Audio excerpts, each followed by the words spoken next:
Let's talk about the not so silent, kind of silent killers of mixes, and that's resonant frequencies. These things are awful.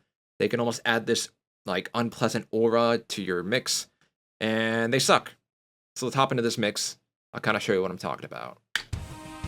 So we have this nice orchestral ending to one of my songs. Sounds good as is. Now, what I did is I did a bit of taming right here to some resonant frequencies that were coming out. So I'm going to take off the EQ. Now you may be able to hear it now, you may not be able to, you're on a phone. I'm going to solo. And if you don't hear that, let's put on the EQ. And it just cleans things up very, very, very nicely. Turn off the EQ. Yeah, there's just like this awful resonant frequency that's just there.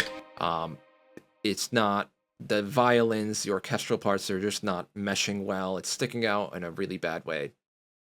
And to really find these frequencies, I don't actively look for them. You kind of just have to develop your ear for this. I know that's kind of a crummy thing to just put out there because that takes time. But when you do hear something that's a bit off, I've heard people say don't do this, but you just really want to sweep your mix with a narrow Q value. Let's turn off all these little EQ bells, and I'll kind of show you how you'd want to go about it. So you hear the issue, you don't know where it's at. We can do this in neutron. Might be a little overkill. It's cool though, because you can kind of hear everything individually.